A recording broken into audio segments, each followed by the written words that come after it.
Welcome to this episode of Strong Perspectives Podcast. I'm one of your hosts, Keith Armstrong. I'm here with my brothers, Jaquari and Damon Armstrong. We have a special guest tonight, Andre Mullins of Left Rack, Queens, New York, baby. You already know. You already. Welcome, brother. Welcome. Yeah, Thank y'all for having me, man. I basically want everybody to know that I look forward to this one because Andre and myself, we go way back in quality time. You feel what I'm saying? So, hopefully we'll have we will. We're going to have a great one tonight. I want y'all to tune in and I want y'all to pay attention to every word because this is what we do. Yes. I'm going to introduce everybody and then I'm going to do some house cleaning. Damon, how you doing today, brother? I'm blessed, man. Glad to get through this day, man. Looking forward to the next. Man, why don't y'all tell me to take off them glasses, man? Wow, what's wrong with the glasses? You see the safety pin in them joints, man? No, Hey, and we wouldn't if you understand that, brother. Yeah, listen. When nobody paid attention till you said something. Yeah. Jaquari, how you doing today, brother? I'm fair, man. I'm not asking for much, man, and I'm not receiving a lot, brother. And that's fine with me.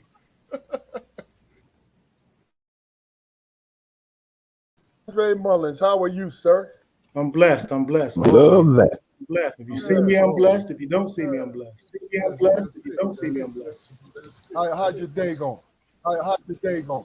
Good day today. Good day today. Okay. Well, the three of us know you. And just in case people getting to know you. You hear reverb? I do too. I hear a little reverb. Everybody got their earphones in. Yep. You went out for a minute. Keith. Well, good now. Let me see if I can adjust this. Pardon me, folks. You hear me? I can hear you. I can hear you. But reverb for whatever reason. Why don't we do this? Turn your volume, guys. Turn your volume down a little bit. See if that'll work.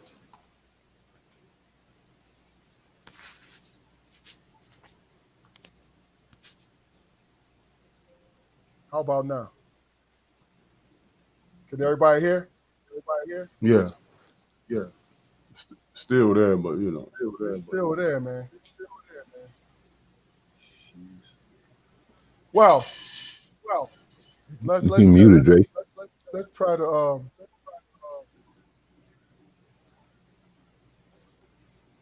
you muted, Andre.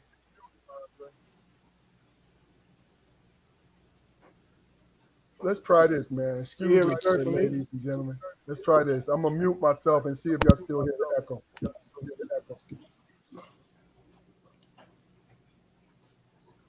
I don't hear any echo myself.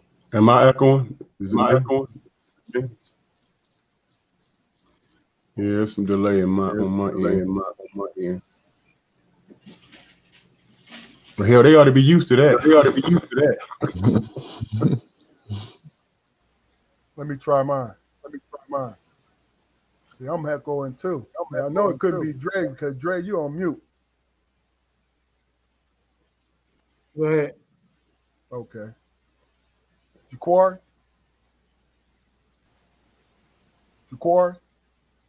Yeah. Is it me? You got to hear the echo now? I don't hear it now, dude. Sheesh. Okay. It is what it is, bro. Let's roll. Let's just move on. You know what I mean? Yeah, What them old country boys say? One monkey don't stop the show. Old country boys say, one monkey don't stop the show. Mm-hmm. Exactly. If it's an echo, they just hear us twice. It's cool. what's good? What's good?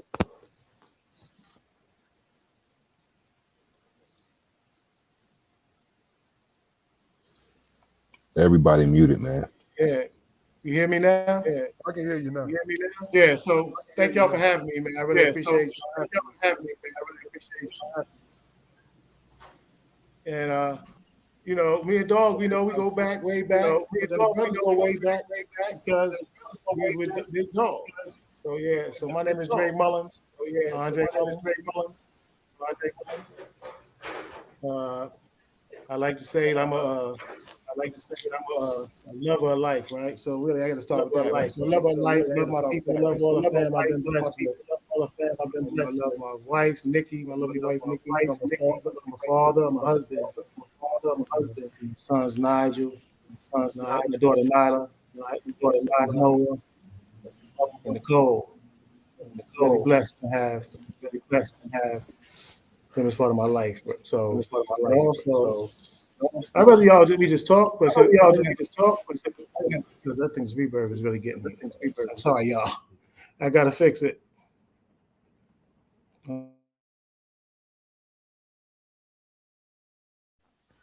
All right, what? This is what we'll do.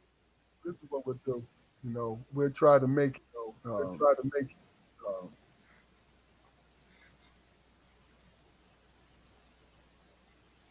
Hold on. We'll try. Let's see if we can do it this way. Everybody mute. And then what we'll do is whoever's talking, they unmute themselves, and we'll go from there.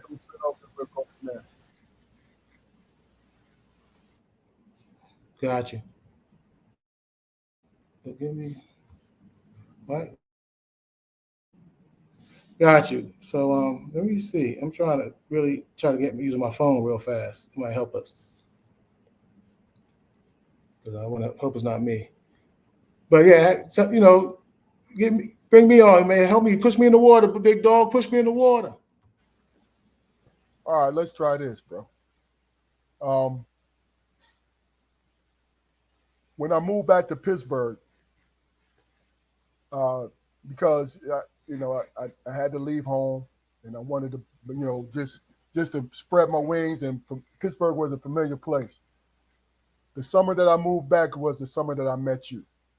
As a matter of fact, I met you at the basketball courts. It might have been Trees Hall, if I'm not mistaken. No, the Field House, if I'm not mistaken.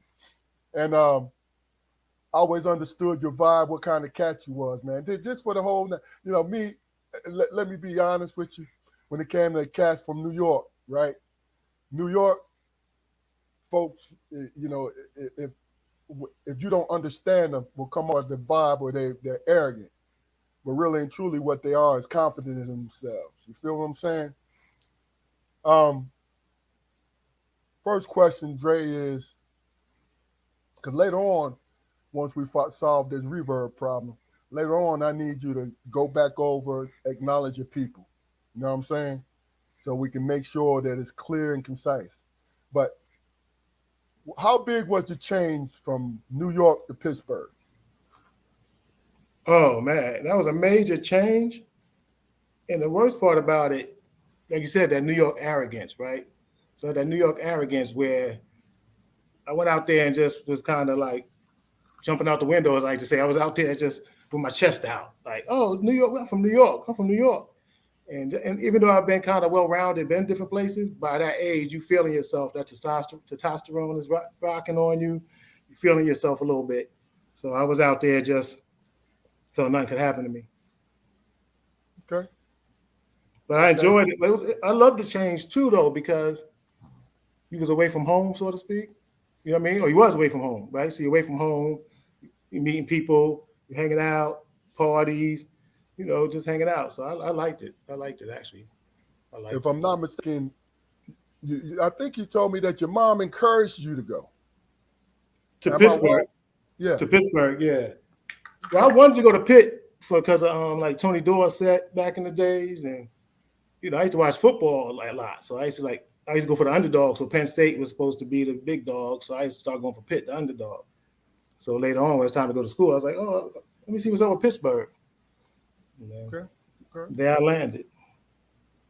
I tell you, a funny note is New York and Philly cats don't really get along. It's a rivalry, but most of your friends is from Philly.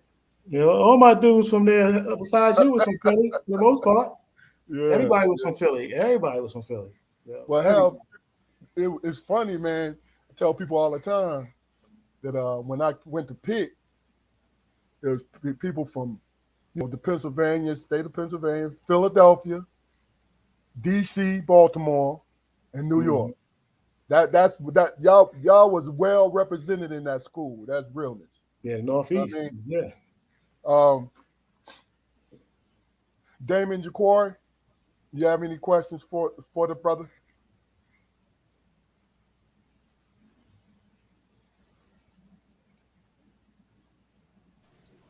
Well, think about it. When I first met the brother, man, he I knew, some cats from New York, man, but he was just seemed like a different type of cat, man. You know what I'm saying? From what I saw, he kept to himself. You know what I'm saying? But, but when you turn around, there he was, in the mix. He knew how to be in two places at one time, man. And I thought that was real smooth. I appreciate that. You know what I'm saying? Yeah, man. I was out. I'm just gonna be outside. I was gonna be outside. Period. Yeah. I was gonna be outside. So if I was gonna be outside by myself, if I was gonna be with a crew, I'm gonna be outside. I was gonna be outside. Always. As a transplant, did you find yourself having? Did you find yourself trying to live up to what you thought people in this new area thought you might, be as a dude from New York or whatever? Nah, for some reason I wasn't a New Yorker that wore New York on my sleeve, really. So my being was a certain way where I was gonna move a certain way, but I wasn't like New York. But I would be left rack. Oh, dang. Where you from? Left rack. Where's that at? Left rack. New York. Where's that at? New York. That's what I would say. So yeah, I wasn't really like that person. New York heavy. I'm from New York. Yeah, but once you start talking, everybody knew where you was from. You know what I'm saying? He's got that accent. You know what I'm saying? Only when I get excited too, though. Only when I get excited. If I'm not really excited or talking hype, you won't even know. They be telling me you ain't from New York. You ain't from New York. That's what people tell me. You ain't from New York. I'm like, all right. You ain't from New York. I'm like, all right. Like, where you from? Like upstate? You from like upstate or something? Did you find in some situations it kind of put you at an advantage? Yeah, the what? Did you find in some situations that it kind of put you in an advantage? It could put you in an advantage, but since you think it's fool's gold, you could get lured into a trap. So, I mean, that's what it is. You think they slower, so you think they move faster. So you naturally move faster than New York. But you ain't no slicker than nobody else. You ain't no tougher than nobody else. So when it comes down to the nitty gritty, they're gonna do just like anybody else. So, but I found like you might be on a little hustle more than certain people. You know what I mean? Certain different hustles, because back then things wasn't like social media and everything where it was transcontinental. So it wasn't going across the USA fast. New York had a style. New York had a style. Detroit had a style. But now people, social media and the web, it's cross styles. Yeah, because I found, man, being a transplant in North Carolina and in Virginia, man, in the DC area, it's once people find out, especially that I represent all things Detroit or whatever, but I emphasize the fact that I was born there, but I wasn't raised there, but that's my hometown, so I don't have any like secondary football, basketball, or any sports teams, anything like that, but they kind of expect a certain attitude from me, man. I'm expected to be like ultra emotional, ultra aggressive, ultra, just everything you hear about, the city of Detroit. I'm supposed, before you know me, I'm supposed to represent it, especially where I'm living now. And I like to think myself as a self-styled mold breaker, man. Not saying that I don't have any of those attributes or whatever, man. But I'm not resting on those laurels, So as far as being a transplant, man, it's not easy. It's not easy. It's like being a black man, on a job or in a situation where you're the only black man and you got to represent all of us. It's not easy, man. It's really not. But what's different when you go to college, like being at Pitt, everybody's a transplant.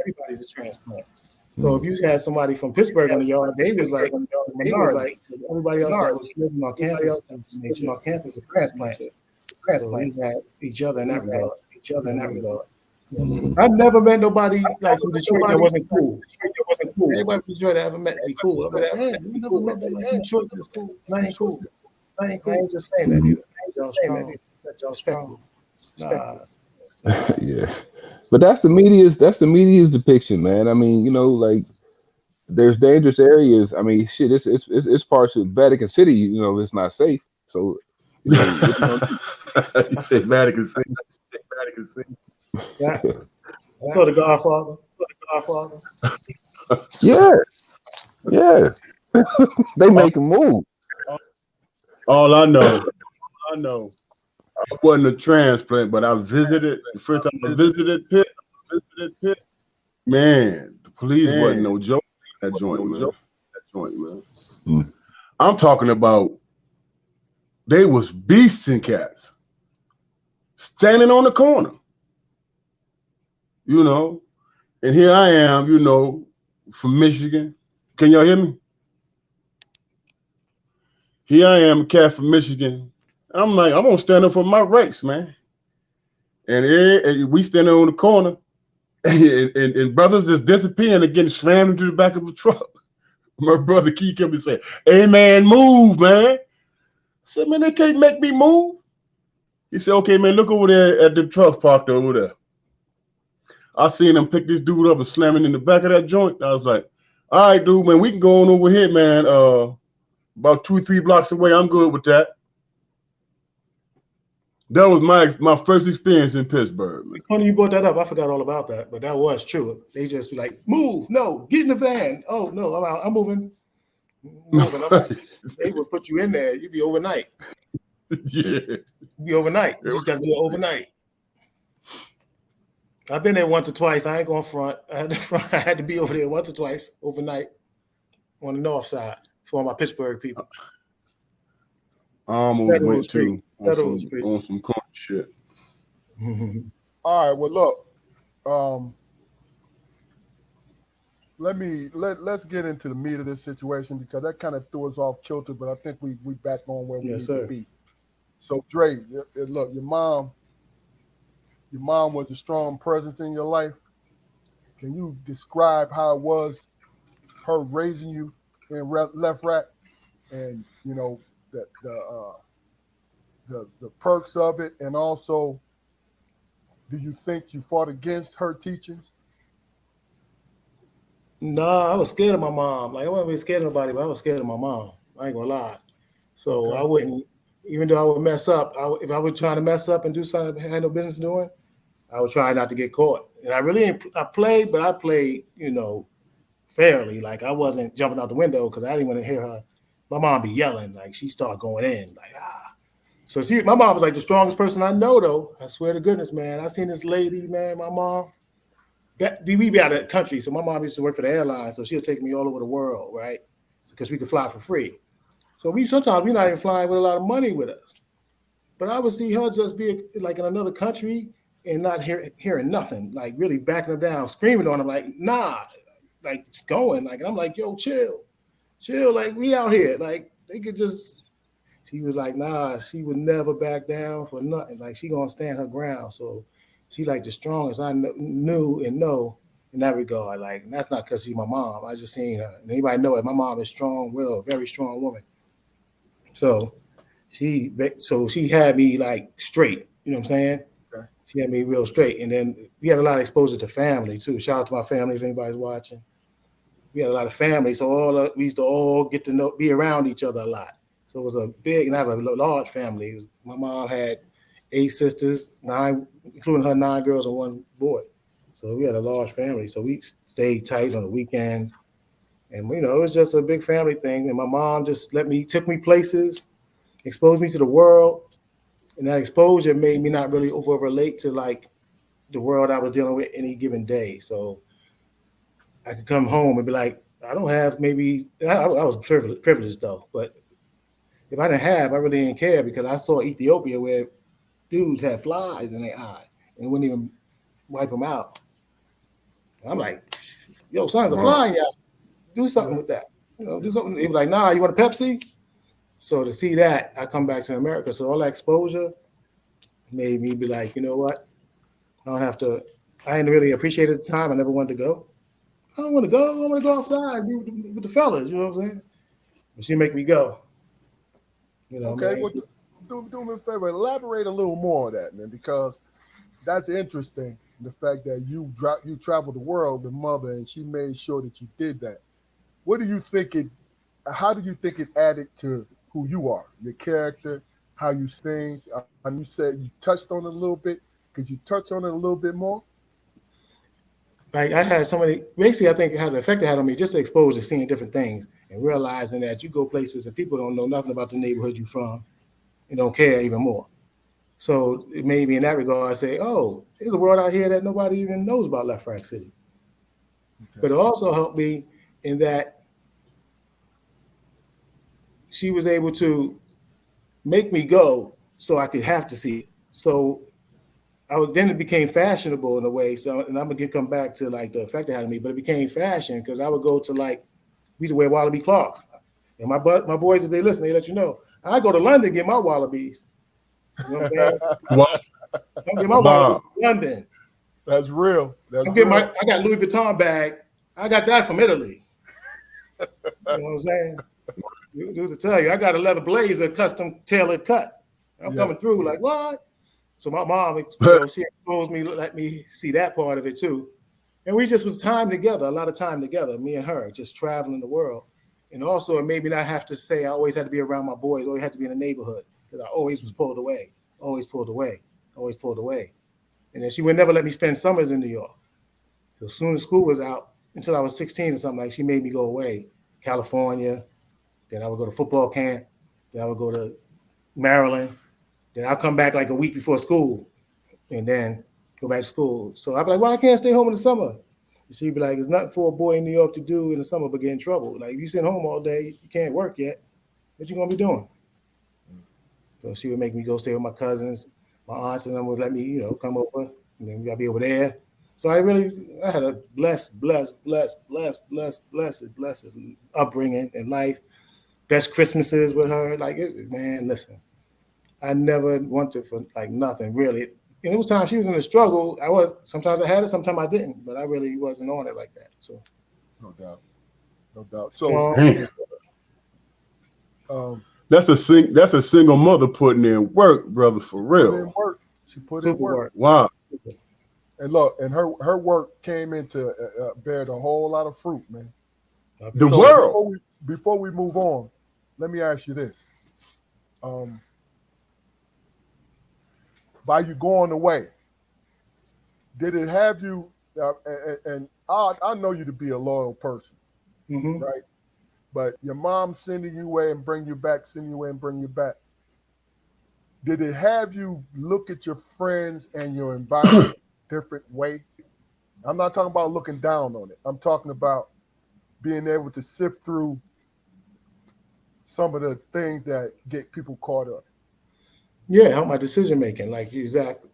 It helped my decision making. So now I can say, well, I'm not going to do that because I know there's more to life than this, right? I don't so sometimes it helped me with my decision making. But I always was that person that, I'm going to run with the group, I'm going to run with the team.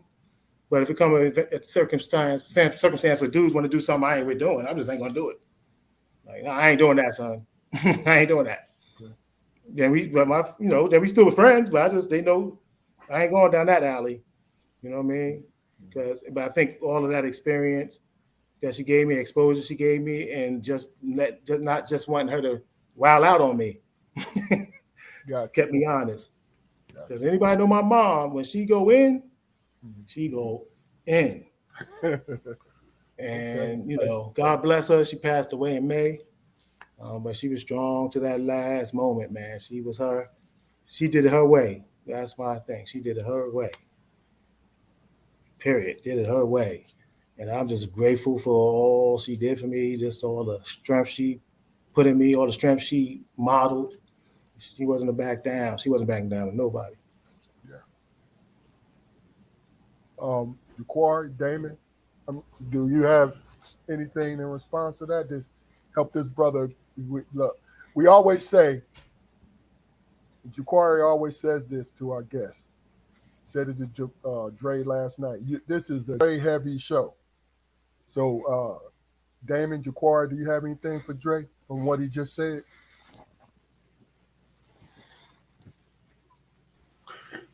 What I would say, man, now it makes sense to me. You know what I'm saying? Because hey, you know, hey, we hung back in the day. You know what I'm saying? We know each other. You know my wife. You know what? You know what I'm saying? All that. And you were somewhat of a mystery because you was always moving on your own. You know what I'm saying? Like I said earlier, you know, I turned around, everybody told me, where Dre at? You know, he gone. But then you turn back to the right shoulder, there you are. You know what I'm saying? You was always an independent brother, man. Now it makes sense, man. You know what I'm saying? Now it makes sense to me. You know. And always cool. You know what I'm saying? I ain't never seen you in no drama. You know what I'm saying? Never seen that, you know, and you always made me and my wife feel comfortable in your presence, man. So that comes from, you know what I'm saying, I guess seeing the world, man, and your experience. Yeah, I appreciate that, but I definitely attribute it to that. It has to be that, you know what I mean? And just my neighborhood was the same thing. So if my life, if you look at the macro part, me just going to different countries and things of that nature, that's what was like the macro. But the micro, within my own little community, I lived in a community that was like kind of the melting pot of the 5 boroughs when people started moving in. Like a lot of us, I'm like second generation Left Rack City, particularly the Black community. What I mean by that is Left Rack City is not a project, a housing project. It's like apartments. They say live a little better. So like live a little better than the projects. That's what it was. So we first moved in. When I first moved in, it was real nice. But then over the years, it became like a hood, like a real hood. But the thing about it that you had either people from like houses, like Queens, Hollis, different parts, Bronx, that moved to Left Rack. So people from Bronx will move to Left Rack. People from Brooklyn will move to Left Rack. People from other parts of Queens will move to Left Rack. So everybody from Left Rack was from another part of New York too when they came. Okay. Mm-hmm. You know what I mean? So it was a melting pot. So we had different styles within Left Rack itself that I think makes us a unique community. But you know, now it's generational that our kids and our kids and our kids' kids. But when we first was coming up, this family moved in, they from Brooklyn. This family moved in, they from Brooklyn, but they from Flatbush. This other family moved in. So everybody in the park was from somewhere else. So that brought a different flavor to that community in itself. So put all that together, it's like I've always been around individualism because everybody had their own style. And then New York was like that back in the days, period. You know, I've had conversations with friends of mine, man, you know, over the years, and we talk about travel, and I would stress the importance of having a passport, man, and you know, just the independence and the feeling of not being locked in, man. You know, that it gives you. You know, you can make your moves, you know, as you see fit.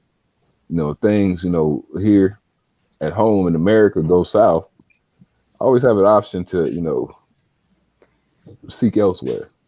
I'm exploring them options now. Like, where's this another place that you can live, like possibly, you know, just to give it a try. You know, my brother Damon has been emphasizing Ghana. I'm like, well, yeah, okay. I can at least come visit. That's what I say. I'm trying to kind of stay close though. I'm like, I But want here's to. the thing, though. Yeah. Here's the thing, and that's a great choice because the nation of Ghana has always reached out to us in the States. Mhm. I mean, always reached out to us. You know, come back. You know what I mean? We welcome Come, you back. come Yeah. home and bring money. Let's build something. You know what I mean? But Mhm. look, let me do this. Um, let me do some cleaning real quick. Uh, this is a Strong Perspective podcast, and I apologize for what happened, what occurred in the first 10 minutes of the reverb and all that. But look, you see, we finished strong though. It's no more echo. So you're hearing us loud and clear, and we're doing what we do. And that's what it is. We're giving you all the perspective possible. So understand we have a YouTube channel by the same name. You know, let your people know. Go and like, share, and subscribe. Especially like and subscribe. Because what it does is it gives us a chance to get to other people like yourselves. Whoever comes across this podcast. Because we talk about, look, we're talking to a brother. You understand that we have not, it would take us at least 3 shows to really touch on Andre's full life so far. And I'm not exaggerating. Because I know he has 2 shows just by my interaction with him. You understand what I'm saying? So it might be more than that. This man has led a colorful life, period. You know what I'm saying? And the one thing that I can honestly say, and this is the truth about it, is he has been able to adapt and learn and also enrich whoever he comes across. That's that guy.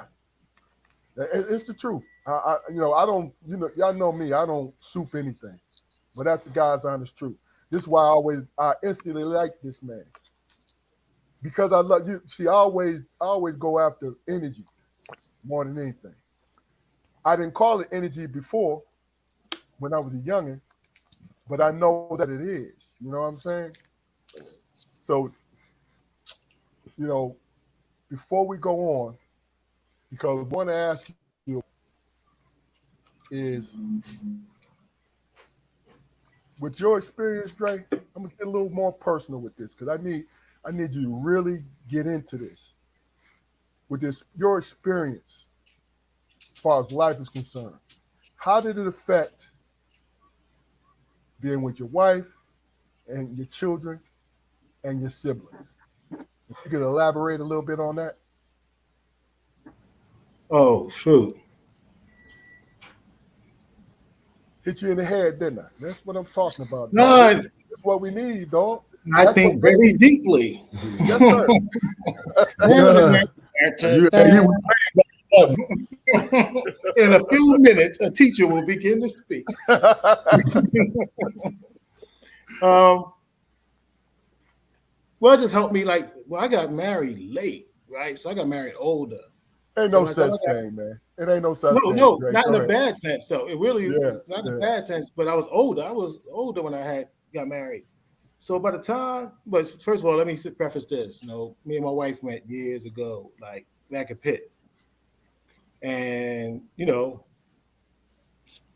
I loved her from that. Like that, I loved her from that. And then life went on. You know what I'm saying? Life went on. We, went our ways in life. But then I used to always be like, yo, only one ever got away. That's not no disrespect to anyone else. You know what I mean? But only one ever got away. And through the blessing of God, we came back into each other's life. You know what I'm saying? But I like now it's been a blessing just because, you're more mature when you're old. Hopefully just a little bit more mature. So by the time I became a father and a husband, I was already chilled out. Back in the days, dog, I was going out every night. No doubt. Every night I was out. Monday, they got the football game on. Let's go over there to the bar. Tuesday, they got ladies' night drinks.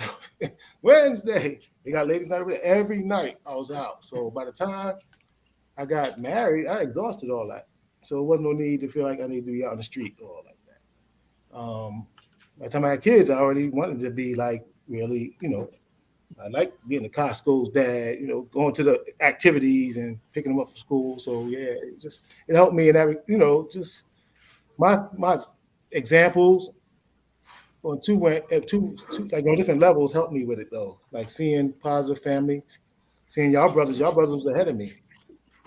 And y'all have y'all kids back in the the 90s, things of that nature, the early 2000s, seeing that y'all was raising children that are grown now, seeing my boys that I all grew up with being fathers and stuff like that. So it was like, oh, we came out good cloth. Some of us that had father figures, but some of us that didn't, it was good cloth. So I was always proud of like my brothers that from my hometown and my brothers that I met at the pit and so forth that, oh, they fathers, you know what I'm saying? So I just was around that type of character, and I just loved it and fell naturally into it. So man, I can't everything. I'm just blessed, man. Like they say, God take care of fools and babies.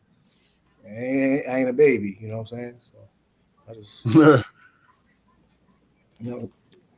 what's up? But dog, you know me, Yeah. Look, hey, look, I know you. This is why I'm asking the questions that I'm asking you, brother. Mhm. You know what I'm saying? Like, Okay. Here's one. We talk about it now. My brother Damon always said he always saw you dolo, Pittsburgh, right? And that was pretty much the same if you wasn't with me or with Bill, right?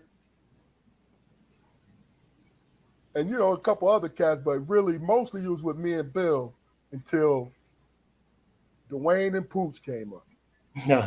Them was your aces right there. And those my ace big too. I was fascinated by That's the A I'm team. like, That's the A's had back in the day. I'm serious, man, because this the thing about it is it made me understand, and I want you to elaborate on because I know you got other friends that you're close to, so Absolutely. I'm not trying to X them out. But what I'm trying just by those are the guys I can name right now.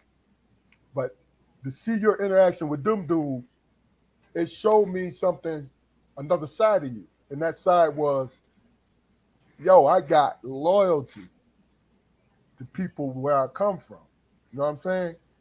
And them two guys were some talented brothers, man. You know what I'm saying? Very talented. Very talented. And they came up, they spent a whole summer with you. And they talk about them and talk about other cats that you're close to, if you can. Man. So we always was running like since me and Dwayne, we've been running since 6th grade, 5th, 6th, 7th grade. Me and Pooch in 6th, 7th. We always in junior high school. Me and Pooch in junior high school, all out. But there's a whole crew of us. We was back in high school, like junior high school, we was called the Tap Tap Crew. You know what I mean? In 61, I had 61 to our people out there. You know what I'm saying? Linden cookies. I like the chocolate chip. Some people like the lemon. But nevertheless, we grew up back then. Like we were eating the chocolate chip cookies and back then. But there's a whole mob of us though. Some of them are down. I'm about to get with some of them tonight. It was a mob of us. But so me, Pooch, and Dwayne would always be tight, hanging out as well. But it was so many of us, man. They called us the 72 posse because it says like 72 of us. So it was so many of us. So any of those crews interlocked at any time. So it was like an amoeba of friends. Like today is us three together. Some different segments of it all the time. But those are my brothers. And me and Dwayne used to be real tight, like every day. It's Pooch too. Like we was three the hard way. But it's hard for me to put it that way because there's so many of us though. No doubt. So if any of the other ones would have came too, you would have seen the same flow. You know what I'm saying? But we just came up together outside every day together, experiencing life together, the different things that was happening in life, fashion, girls, all that, just experiencing all that, growing all together in that. So had a lot of fun. They came up to Pittsburgh. We was up there selling shirts and stuff, doing us. Oh, yeah. Doing us. Okay. Doing us. But yeah. Speaking of selling shirts, speaking of selling shirts, and then we're going to go into your career. I want you to really talk about, because I was there when I think you came up with the concept when it was just you and Dwayne and Pooch, right? But when you started Ofafo, you talked to us about it. I remember it was a time when we sitting there, we had Nats, now named Arts, in Yes. Pittsburgh. And you started talking about what you wanted to try. You wanted to sell T-shirts, but you wanted the T-shirts to mean something. You wanted a concept that meant something. Can you elaborate on what's going on with your brand? Because, hey, ladies and gentlemen, this man got a brand that's been going on 30 years now, ain't it, bro? Yeah. You want to See it? elaborate on it? You see the hat. I'm turning. I gotta get my camera action right. You want to But elaborate on it, Dre? yeah, so FIFO, it's funny you say that. So yes, go back to me, D and Pooch. And Kev Miller was with us around us then. Even Keith Young was around, but we had YOB. So it was Young Organized Blacks. So we came out with the Brothers and Sisters Together t-shirts. Because we wanted shirts that meant something. Especially that was the early 90s. So, everybody was kind of conscious, trying to, like, it was more conscious. You had a wave of consciousness saying red, black, and green, back to Africa, X-Clan, the red, the black, the green, Tribe Called Quest. Everybody tried, had that flow. So that was like us just joining that flow, that feeling that was going on at the time. So we came up with Young Organized Blacks. Then we made the t-shirt Brothers and Sisters Together. Then they had, like a poem or a story in the back. Then years later, we stopped doing that. We was doing some other little t-shirts. But I think I was in Pittsburgh, and I was working juvenile detention. And then, we just started seeing in the world, it was like a shift. It was like violence was now rising to the top. Like, so where at one time it was a little bit more fun and pride and things for our community. Next thing you know, violence was the forefront of it. And you saw it around you every day. You start looking at the news. And I'm working in juvenile detention at the time. That's why I started juvenile detention. So I'm seeing the kids come in with charges that are like murder, gang stuff, going on. So, and I see their parents coming to the visits. And I'm like, yo, you need, like, can't say it's the parents' fault. Because that don't change what we're dealing with.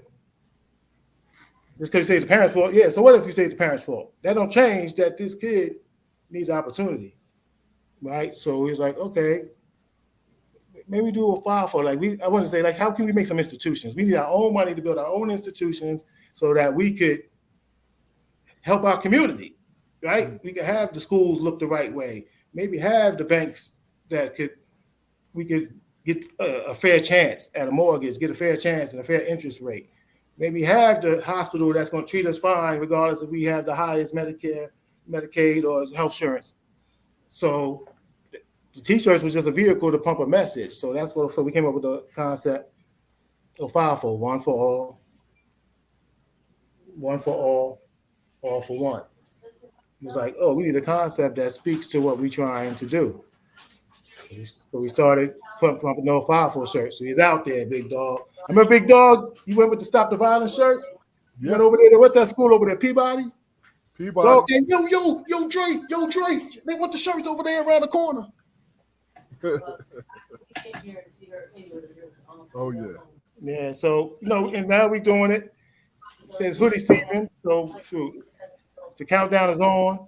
You're going to be able to go back out and get your hoodies, your hats, and it's going to be ongoing, not stopping. We're coming out and just go to the FIFO, get your gear, represent it, put it online, wear it.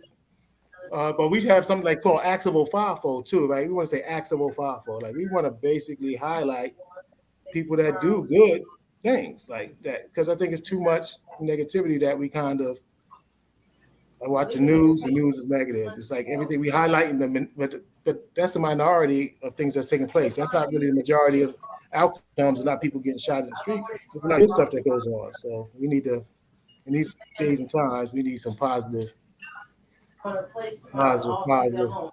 feedback. Okay. Positive. Eradicate and eliminate phrases like charge you to the game, right? Say that again. I said eradicate and eliminate phrases like charge you to the game or that thought over there. Exactly. Because at that day, that's a loss, man. It's a loss. Somebody's really hurt and pain. just say charge it to the game. Like that's a cop out in a sense. Like in a way, it's ownership, but we got to do better. We just got to do better by ourselves. But we got to start highlighting. Most people are not out here doing. Most people out here doing the best they can. They ain't trying to hurt nobody in the process. Right. A lot of times we magnify that. Oh, we messed up as a community and all these things. But most people, we have it, and it's a disease we need to cure ourselves of. But we need to start also acknowledging that most of us out here with good intentions. I feel that. Do you have a website that everybody can go to, Dre? Yes, sir. www. Don't come up. www. OFAFO, OFA, 1995.com. OFAFO1995.com.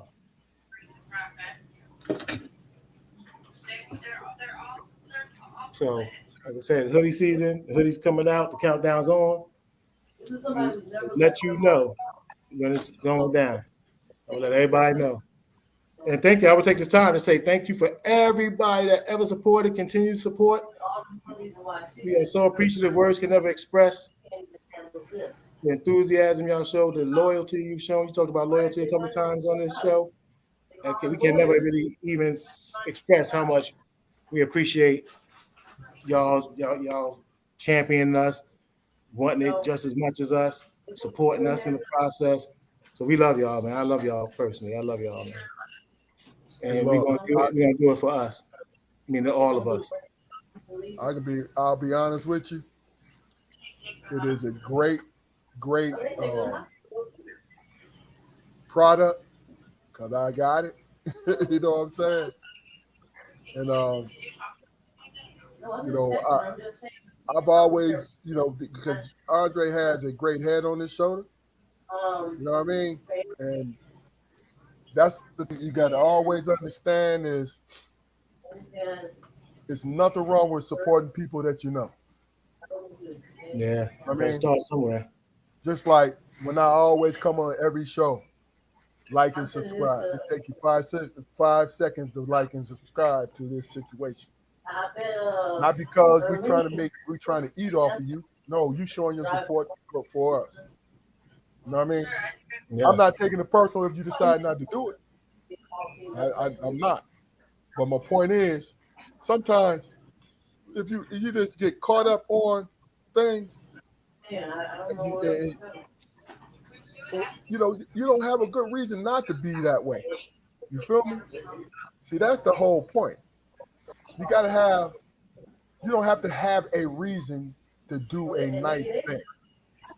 Because me personally, your clothing brand has great quality material clothing, and the message is great.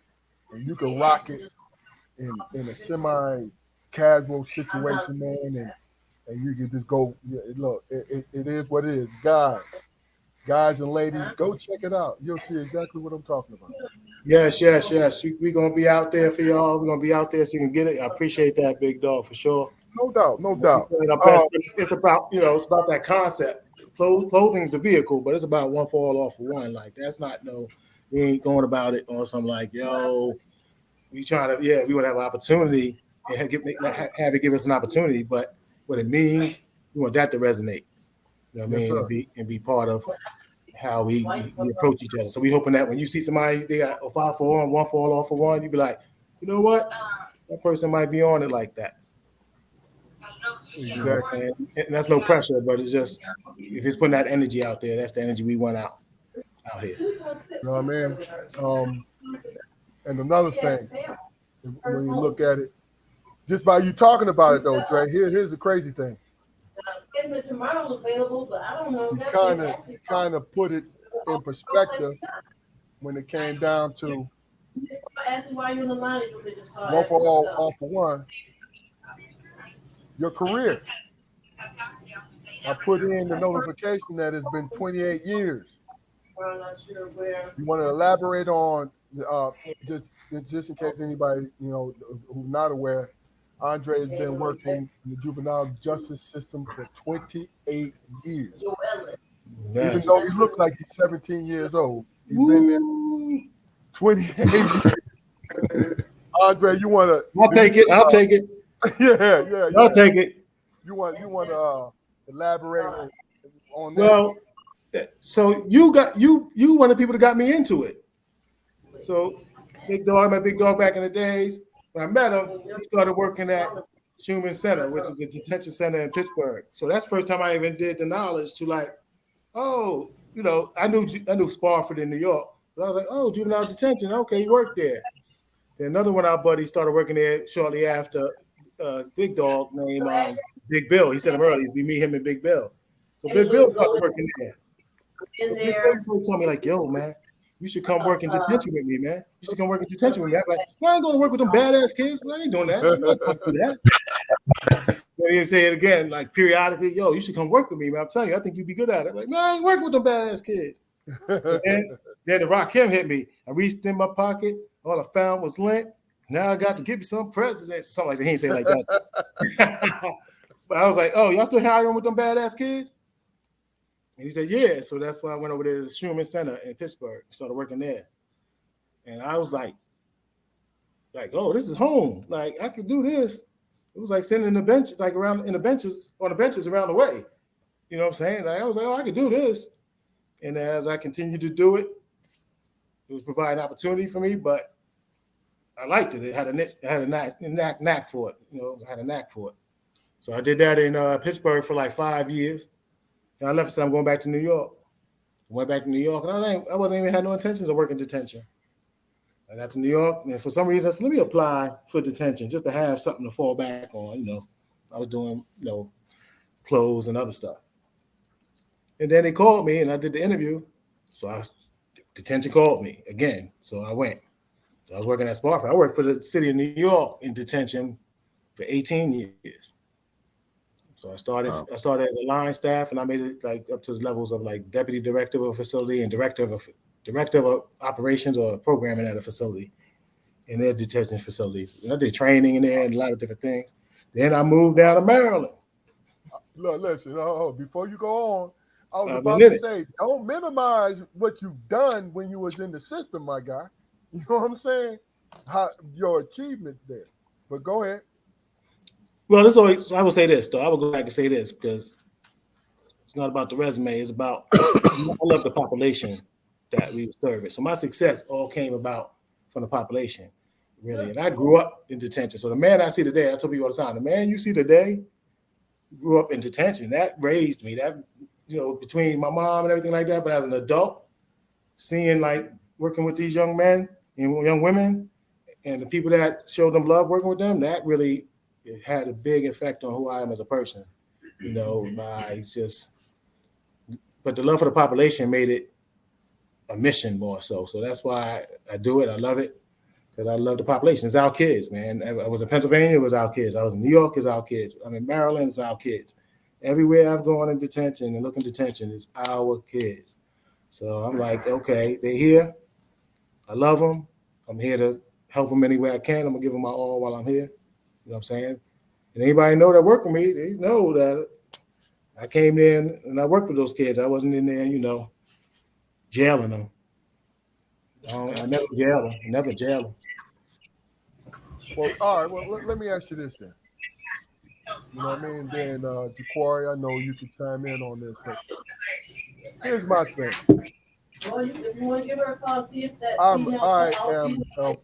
When I worked in law enforcement, period, I was of mind of what you and Jaquari are about, right?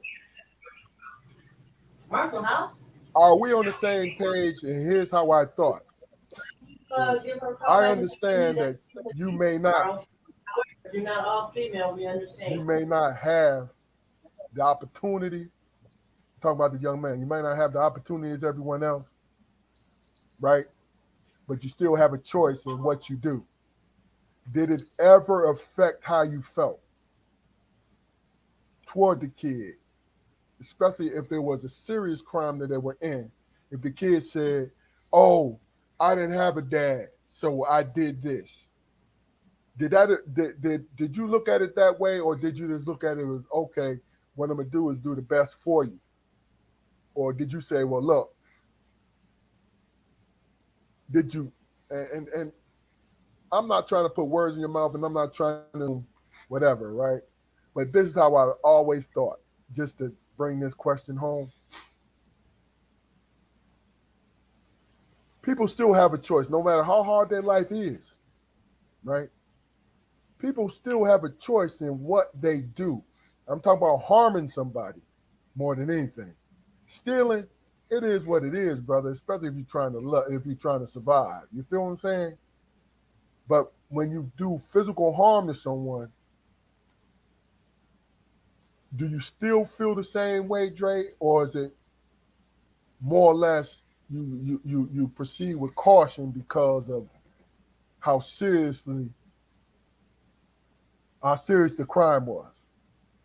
I hope I wasn't too confusing with that. No. Well, I would say this. I kind of meet everybody where they at, so I don't like equate the crime. Like I don't like even put the two together when I see the kid. I think everybody got the capability though, so I'm gonna be mindful of how I interact with any people in that situation, right? Okay. So I gotta be, but that's like being awareness wherever you go. You got to have that awareness. But I never really look at the crime. But there's like I worked in this for all them years, 28 years.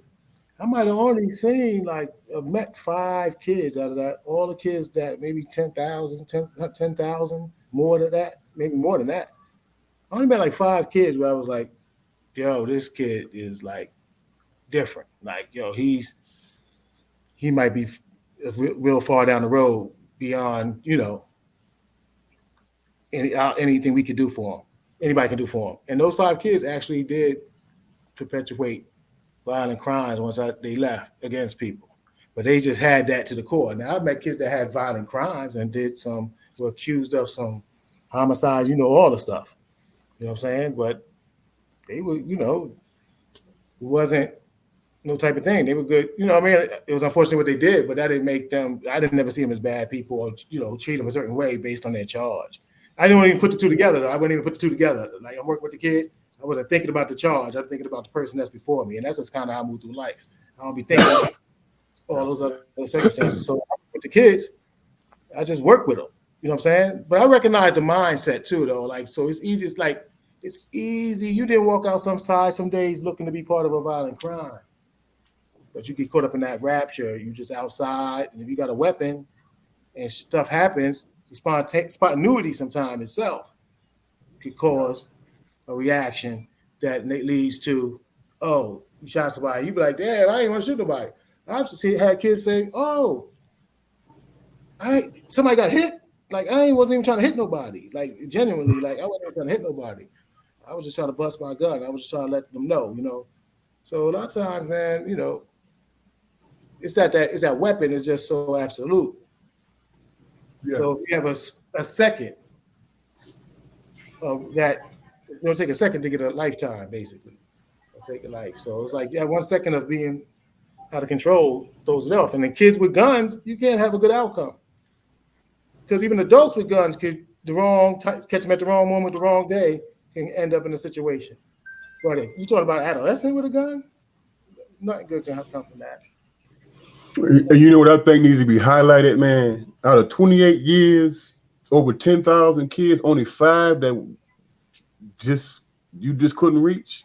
That's a good ass percentage, man. No, I couldn't reach more than that. I ain't say I reached everybody. I only met 5 kids where I was like, to the core, this person seems like they a little off, like they a little evil, for lack of a better term. I'm just trying to be nice, but no, evil. Like, yo, this dude wants to hurt people. He takes pride in hurting people.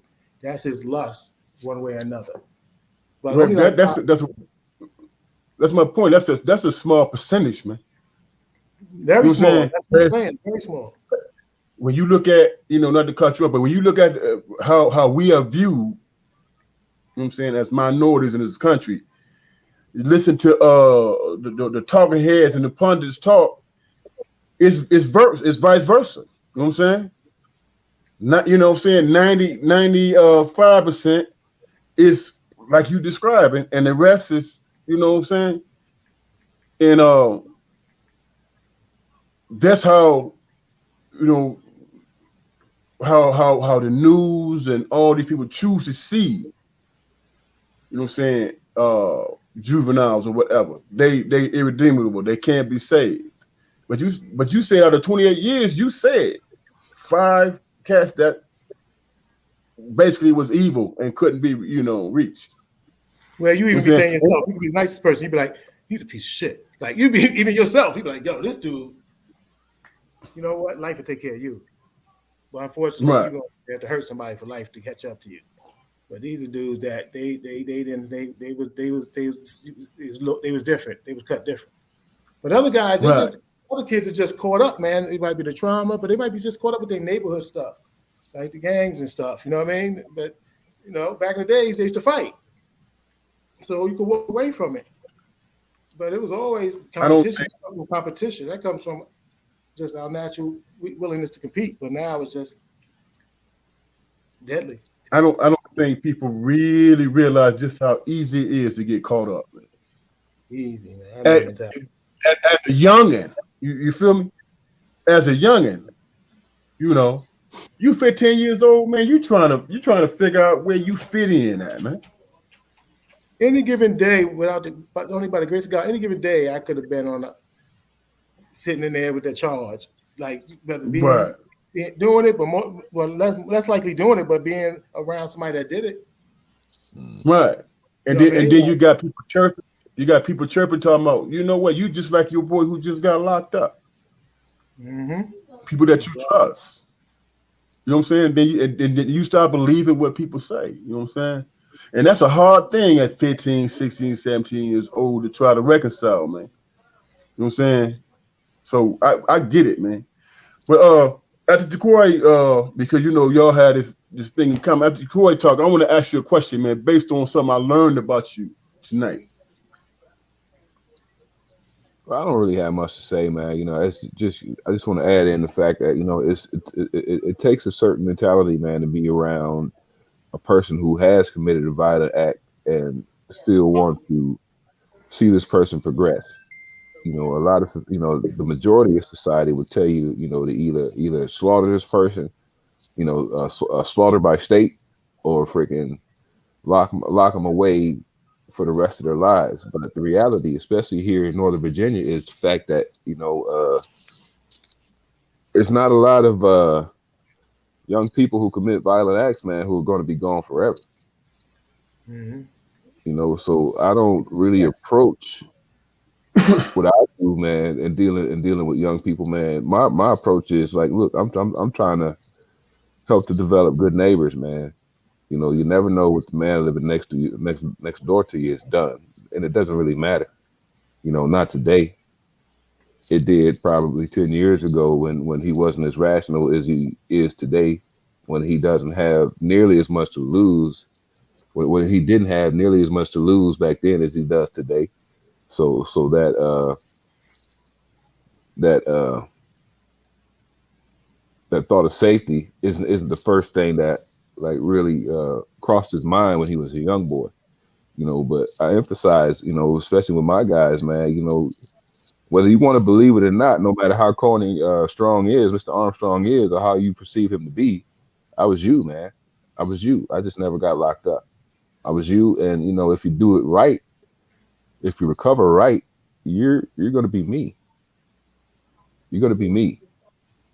Aspire to be me, man. It's okay. I don't have platinum chains. I don't have freaking Maseratis or freaking Phantoms or anything like that, man. But I'm comfortable, man, and I'm not ashamed of anything that I've done, even the bad stuff, because I've learned from it.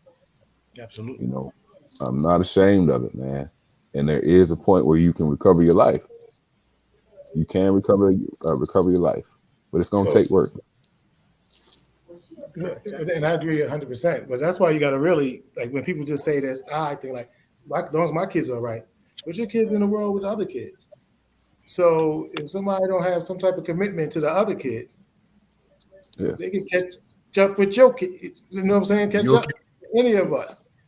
Our kids, us, anybody. So I always say, like, hey, no one has an obligation. I don't have no feeling about those that give and don't give and other things of that nature. But I know when I'm in the detention facility and work I do, that I'm just blessed to do and just keep calling me. I try to talk, let kids know just first of all, I get it. First of all, I get it, man. You know what I mean? But I'm here for you, not against you. That's the first thing I tell you. I'm here for you, not against you. We are here for you, not against you. And then we build from there. I mean, a lot of brothers, like, they got to come in. Like, I got to come in tough because I don't know where I'm at. I heard stories about this place before I got here. So you got to get that trust and that consistency to break down that shell to find that real person and find out, like, oh, this dude is really a nice, smart. This kid's smart. He's a genius with this. I've seen kids be able to play the piano, hear something on the radio, go to play that shit, play right on the piano, and be like, I had no formal training.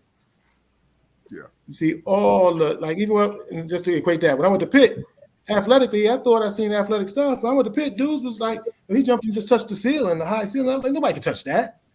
You just do it. I'm like, so there's some greatness amongst all of us in so many different ways. In the detention, you see the same thing. That everybody told you, you heard the charge about the kid. He came in, he had to be a certain way. But as he got comfortable, felt the love, then the real person came out. The opportunity presented itself. And you were like, oh, that's a lovable young man. Like, he's a great young man. He just got caught up in the situation. No doubt. There's a lot of times, a lot of cases. There's a lot of cases like that. So, I love it. I love it. I used to tell the kids, like, I fortunately get paid to do what I love. They're like, Mom, you here for the check? I say, no, I'm here for the check, but I'm fortunate enough to get paid for what I love. Yeah. I don't get paid enough, though. So if anybody listening, I can always use some more dough for what I do. And if you're listening where I'm at, I can use more dough. Yeah. All right, hey, David, before you go on, we at that point, you and Jaquari, I'm going to let y'all get your thing in, right? But y'all know how we do. We always acknowledge the comments. Kyle, we see you out there, brother. Thanks for the support. Corey, we want you on this show, man. Another talented brother. Yo, I met you through Andre. My man. You and Ron, y'all my people, man. For real. I'm looking at from YouTube, right? From YouTube, Rob Noxious, I believe. He had a comment. I want y'all to comment on this, but after you guys, we'll come back to it, but I want y'all to comment. It says, keeping fathers in the home is the single greatest thing that could be done, right? So let that marinate real quick. Damon, go ahead and ask Andre what you were going to ask, and Jaquari, if you have something, you go from there. Well, two things, man. When you spoke about you and your mom and traveling the world and seeing different things, my first question to ask you, because you just said you spent a lifetime, working with young brothers and sisters, and all that. Based on your experience with your mom, because you know what people say, a woman can't raise a man. There's some truth to that to a certain extent, but in your situation, a woman showed a man the world. You know what I'm saying? How did you bring that perspective into the job that you do now? Because you're working with kids who ain't never left the block, dog. You know what I'm saying? And that's where they eat, sleep, and do whatever at, and they're trying to control that one space. But your experience is that there's a whole world out there. You know what I'm saying? And this cat's doing worse than you. Feel me? Mm-hmm. Doing worse than you. So how did you bridge that gap, man, and make that connection with those young cats that you work with, men and women? Because I'm assuming you work with women too, with young girls too, right? Yeah, I work with young girls. Yes. So based on your experience with your mom, which was a driving force that shows you the world as a black man, that was a hell of a thing to do. Hell of a thing. For a sister. You know what I'm saying? So how do you bridge that gap, man, to be able to connect with people that you work with? Well, like I was saying, you start to recognize that they need exposure. Like, what people need is exposure. Like, exposure, just knowing that the world's bigger, I don't have to overrelate to my block. I know the world's bigger, so I don't have to overrelate to my box. So I don't have to fight you over the sneaker you stepped on. like, and want to go that far. Because I'm like, yo, dudes don't even have shoes. You know what I'm saying? Like, dudes is so up out here. Like dudes, like people out here in the world is in the struggle. I tell kids in detention, there's kids right now in many parts of the world that would love to be sitting in this detention facility than where they at right now. And unfortunately, there's kids from America, from the communities that we from, that would rather be in the detention center than be home. Mm-hmm. Yeah. You say, why they come back? Why they come back? Because it's safer in here than it's home. I got a more peace of mind in here than I got at home. Yeah. It's violent at home. Like, Mr. Armstrong, dealing with. So Mr. Armstrong is going to tell me happy birthday. It's as simple as that. So Mr. Armstrong is going to tell me happy birthday. Tell me happy birthday. When I call, somebody answers. I say, hey, Mr. Armstrong. Yeah. Mr. Armstrong says, what you need? What's up? There's so many levels to it. So it's really exposure, though. I think with any of us, I think the more that you are aware of, the better decisions you might make and the better choices you might make, because you have more frame of reference. But if you only have a small frame of reference, then you're going to respond with that small thought of peace of mind. And I was telling y'all about the girl that was on Scared Straight. She comes out to jail. The reporters are like, hey, how you feel about Scared Straight program? How you feel about being in jail for a day? She was like, jail? What you talking about, jail? Everybody go to jail. What do you mean? I don't understand what you're talking about. They're like, you was in jail. She was like, but everybody go to jail. Like, my mother was in jail. My father's in jail. My uncle right here just came home from jail. My brother about to go to jail. So what are you talking about? Everybody go to jail. So the lady that was interviewing her said, I never been to jail. Then the people, we could tell people behind the camera, and they was like, I never been to jail. I never been to jail. And she was like, wow. Like, you could see her face just change. And you can go online and find it. If I remember the name, I would say it. You would see her just go, wow. I thought everybody went to jail. So imagine that's your frame of reference. Right. And you making decisions as you move around the world with that frame of reference. I'm going to get caught anyway. I'm going to go to jail. That's my destiny. That's just what you've been fed. And the lack of exposure to know that is different. So that's. But you know what's so crazy about it? What's so crazy about it is, and you spoke on it earlier though, Drake, is the fact that you was exposed to different things. Even though you may have walked down that path to really feel what that young lady was feeling, you had other choices and you saw what those choices was. You understood those choices. Mm-hmm. You know what I mean? Look, and not really getting too complex with it. My point is this, man. Sometimes God blesses us, and I believe in God, people. Absolutely. God blesses us with the ability to sort through the madness. Feel me? To sort through it. Mm-hmm. Yo, we might partake in it anyway, but we sort through that madness. It's like, yo, this, point, example B is the place that I should walk to, but depending on the time of day, I might just pick A. But if I'm feeling good, I'm gonna pick B. You know what I'm saying? Mm-hmm. Everybody is not afforded that. No, I was blessed. You and my brother. I was blessed. You and your brother, my brother Jaquari, understood that, and you patience to deal with those young men and women to say, hey, here's another choice that you can make. You know what I mean? Here's another choice that you can make. My go-to line, man, was, when Cash was like comfortable with being in the situation they was, you know what I'm saying, losing their freedom. And my go-to statement was, man, what if you live, man, till you 80 years old, man? You know what I'm saying? At some point, you're gonna have to address this shit, man. So do you want so each year in your life you want to be locked up? You gonna do that shit till you 80 years old? You know what I'm saying? At some point, they're gonna be like, you're a menace to society, and you can't have your freedom no more. Well, you institutionalized, you don't want your freedom. Right. So just for your own sake, make a damn decision, man.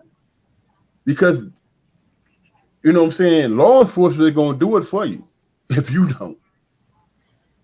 You know. I saw something when one brother said it was like there was jail guys that was going to jail, and he said, "Yo, man, most dudes don't stop going to jail. Certain guys don't stop going to jail until they just tired of going to jail. Like, you know what I mean? Like, one day just like, I'm tired of going. I'm tired. Like, and I can see that in some my lifestyle with some of my friends and stuff like that. Like, at some point in time, you got tired of going. And sometimes you get the opportunity. Like some guys, you come home and you fall into a good job or fall a good situation. Like, so in New York, a lot of brothers fall in construction. Like a champion, I don't know the name of the brothers, but there's a group of brothers that go around and like, you doing construction, you got to have black people, people from the neighborhood working the construction site. You know what I'm saying? Like, I forget what they call. They would go around and tell the construction site, like, yo, you're not going to be building it. You got to hire some of these people over here. And a lot of brothers got in construction different type of ways, so they got a good opportunity. And they was older, they was tired of going to jail, and then they was able to stay home. And then there's some brothers that continue to live, that life. That's a great damn point, Dre. But let me just piggyback off of that. It's a simple fact that you said a couple minutes ago, they just decide not to do it. But also, can I add to that they saw another choice that they could make? Mm-hmm. You know what I mean? People like yourself, people like my two brothers who worked with them, who were willing to talk to them on a mature adult level. Like, look, I get how you feel, I get what's going on, but this choice is over here too. Mm-hmm. When you're ready for it, because that's the key to it, is when you're ready for it. You know what it is? A lot of us get time though. Like we get that time to make it through. Like, but then there's some people that make that decision that makes them have to derail from that road real fast. Like, for some of us, through the luck, the grace, or whatever you was into, you was able to make it until you got it. You know what I mean? Like, you was able to make it through until you started getting it more and be able to make better choices. Like it was a certain, and sometimes you wasn't built for it.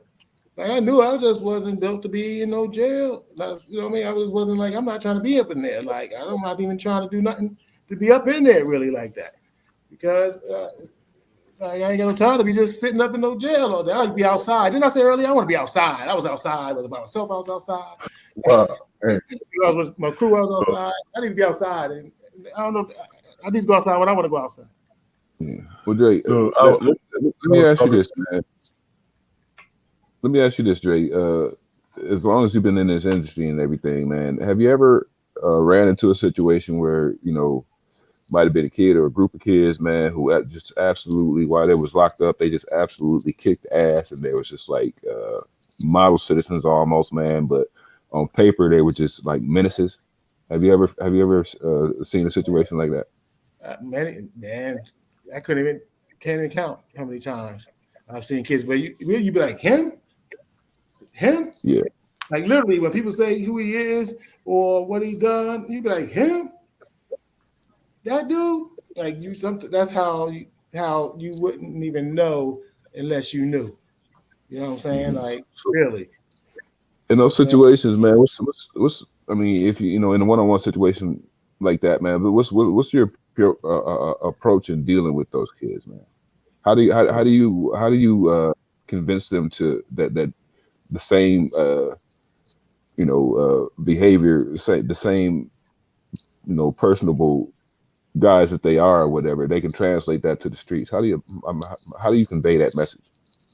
Well, a lot of brothers like that, they more advanced. You could just start feeding them the information, right? You can feed them the information a little different. Like, oh, I'm gonna print this out for you. Here's a little book for you, because they already kind of following the programs. They following directions already, so they more likely to even hear. You know what I mean? When you do a group, they more if they are following the rules, they're gonna listen. They're gonna sit there and listen.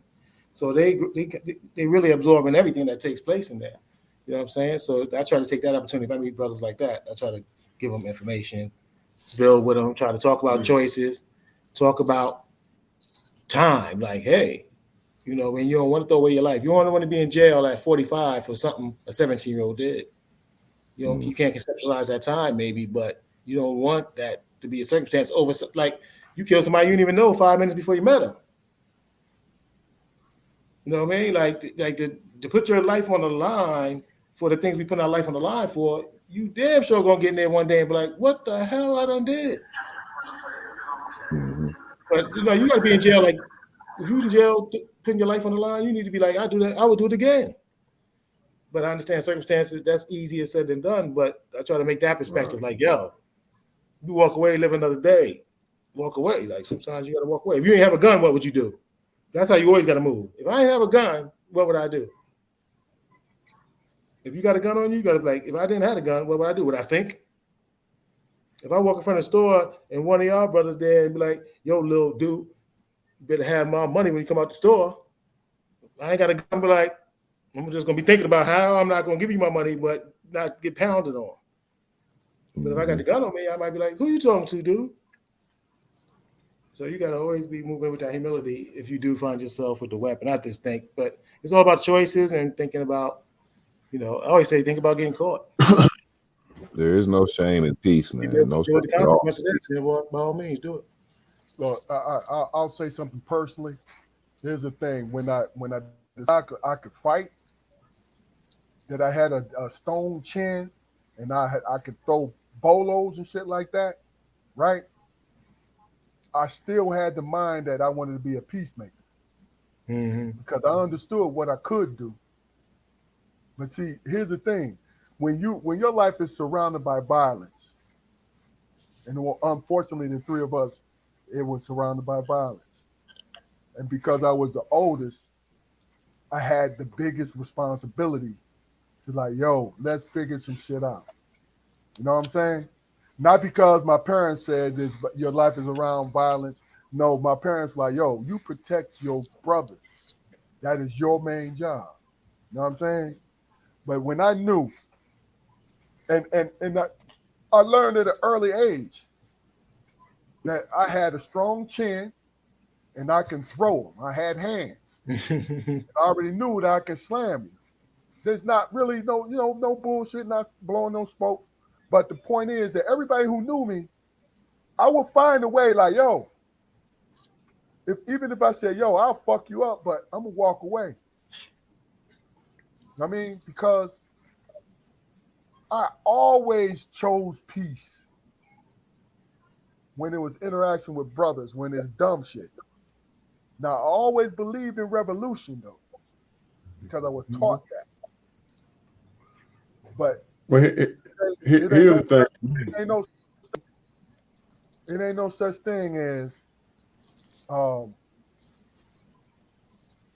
participating in a revolution if you don't have a plan afterwards. Here's the thing with me, man. We're dealing with clowns like that, man. You know, trying to step to you and shit. You know what I'm saying? First thing that come up my mouth is, dude, man, really? You finna do some time or take a life or lose your life over petty theft, motherfucker?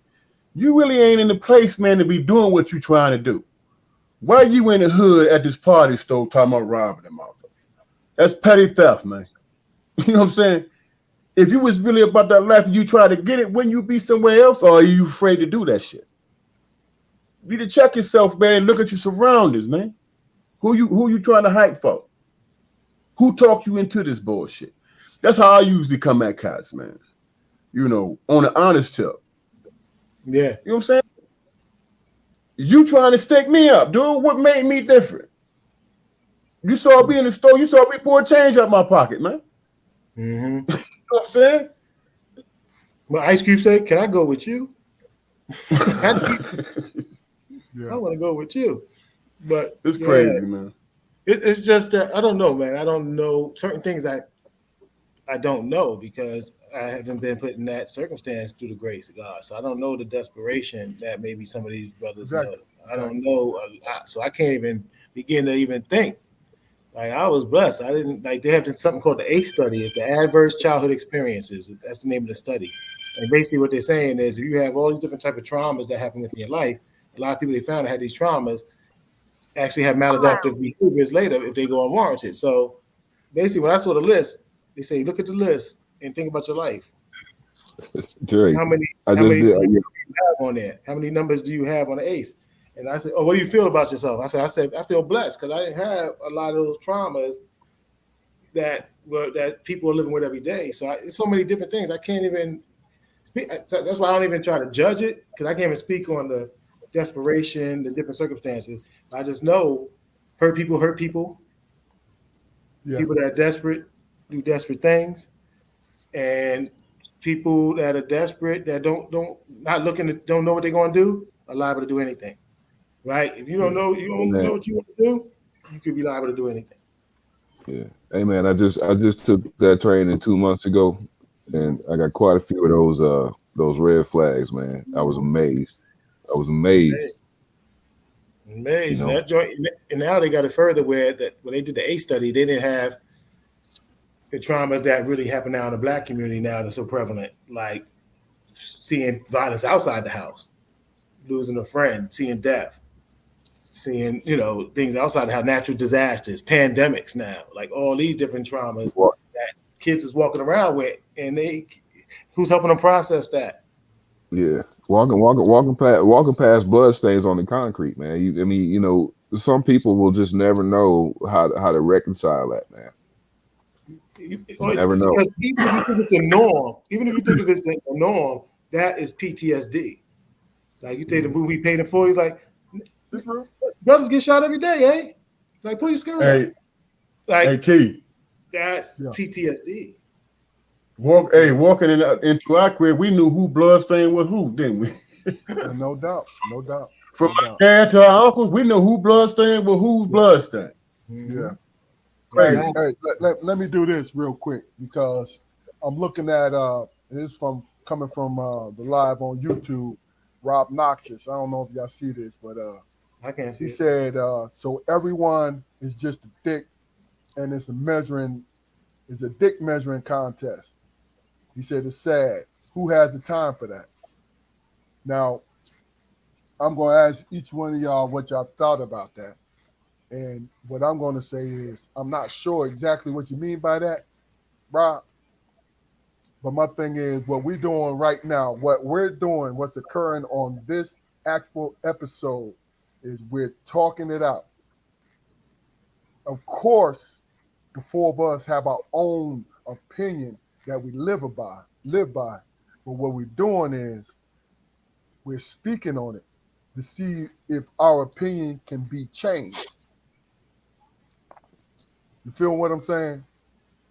Because that's how I feel. My thing is, I'm always learning. I'm always evolving into something.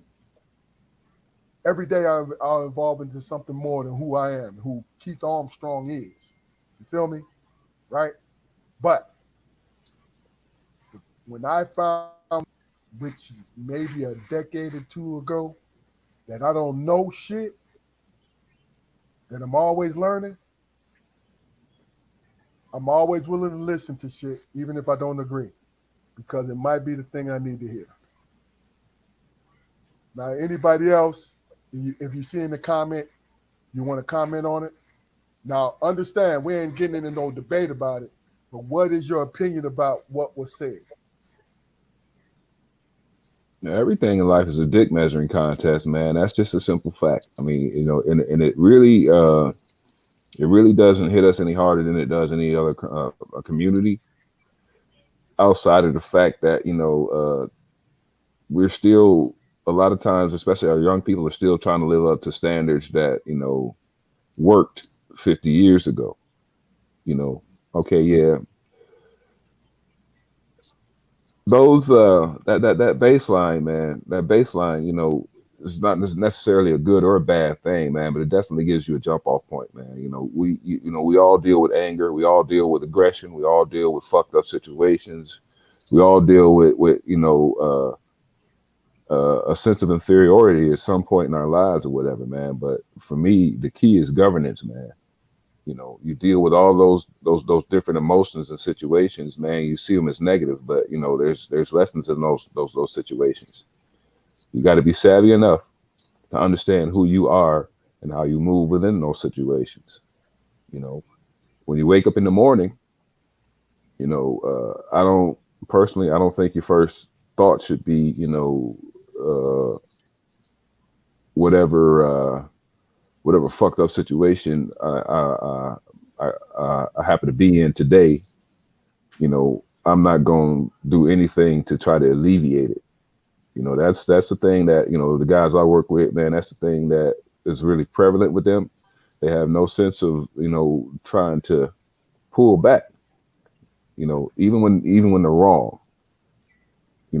If you're wrong, had the balls, man, be man enough to say, look, I'm wrong in this situation, brother, and I apologize to you. Don't make you soft. It helps you to live another day. Now, when you're dealing with that baseline, if you just can't, if saying I'm sorry just won't let you breach that baseline, then that's what it is. But if you want to move in today's world, you gotta be a little more fluid with your actions. Okay. Dre, we're going to sandwich you in between Damon and Jaquari, so you go next, brother. I think competition is, like Jabari's saying, is natural amongst men in general, right? Boys and men. It's just natural. This is natural. But what happens is, what are you competing? What's the competition? So when you have the competition, be dancing, rapping, writing, swimming, running, drawing. Like, those are competitions because we naturally going to be competitive. But now that same competitiveness now comes with violence towards each other.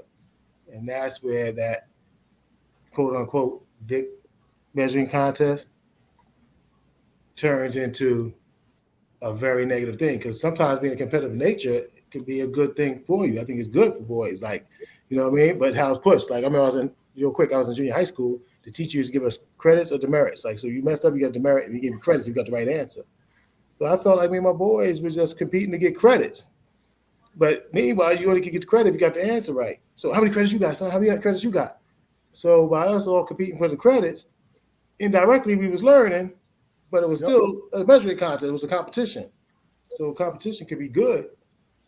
But the problem is a lot of our competition, the neighborhood competitions, are at the end of a barrel or gun or, things of that nature. So it's the same thought process. It's just where it's playing out at, unfortunately. But and that's why if I understood the brother Rob the correct way, he was saying it's just sad that the dick measuring contest or whatever is leading to sad situations.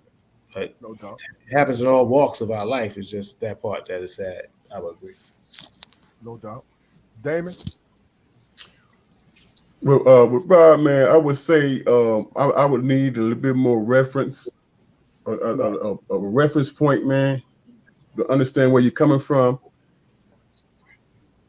So I really don't have that information, but I'm not gonna disrespect you by putting anything out my ass, man. I don't know. Everybody think different. Everybody, you know what I'm saying? If you think you're a man, you're gonna stand up for yourself. But on a personal note, man, whatever it is, man, that you're dealing with, that you're going through, I really don't know anything about it, so I can't really speak on it. You know what I'm saying? That's pretty much all I gotta say, man. I don't have any reference point to work with, man. So,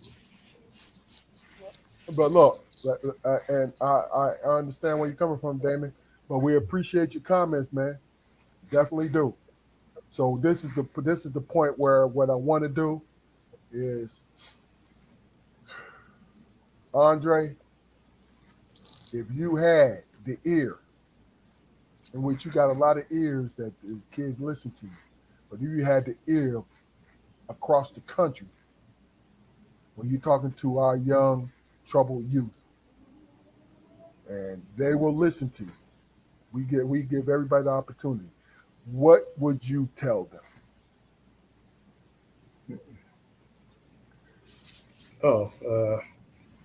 Well, just in general, talk about them. I would say, you give yourself a chance. Like, be around to find your greatness.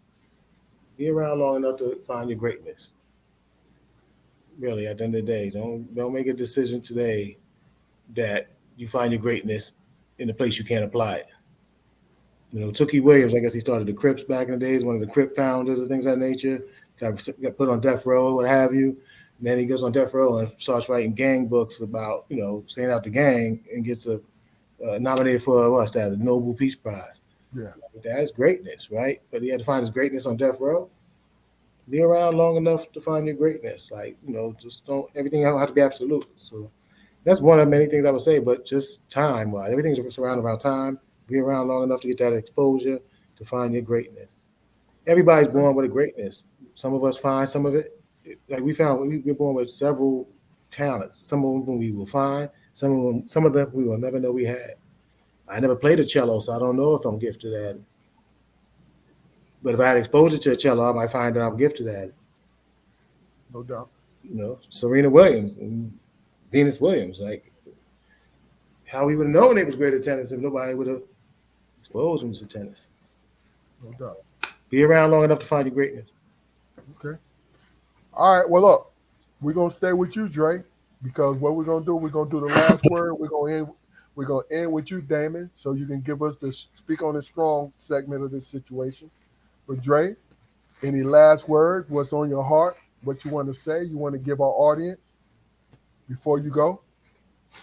Well, I want to thank y'all for the opportunity to be on here, to rock with the strong brothers. I love y'all brothers, known y'all for a long time. Me and Big Dog Boy. Sure, I thought we was gonna get into the story, son, but that's the next episode where we Listen. go into Hold on. Hey, Dre. You know what I mean? Hold on. We would look. This is your first time, so I held back. That's what I'm saying. If you want to talk about something, we can talk about something real quick if you want to. It's entirely up to you, brother. We had some laughable moments, some wild, funny moments. You know what I'm saying? Some real laughable stuff. So it was, we older, we wisdomed up, but son, we had some moments, brothers.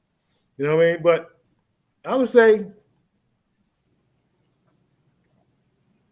everything that you see is not what it is, meaning that don't let the magnification of the negative make you miss out on the positive. So that's what I would say to everybody. Don't get so caught up paying so much attention to the negative that you think that everything is the negative, when that's just a small minority of people and the way people interact. So I say that's my advice to anybody. That's why I say in closing, like, dwell on the positive and just deal with the negative.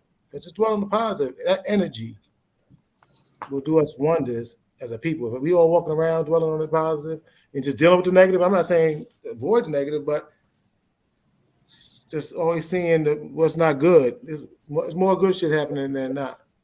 But we're not paying attention to it. You wake up like it's fucked up day. Oh, how you did? Oh, my day messed up. You woke up. Somebody woke up dead in the motherfucker today. Didn't that community said that? Like, you understand? Real That's talk. a good day. You know what I'm saying? So I would say don't let, we're in a time, the pandemic.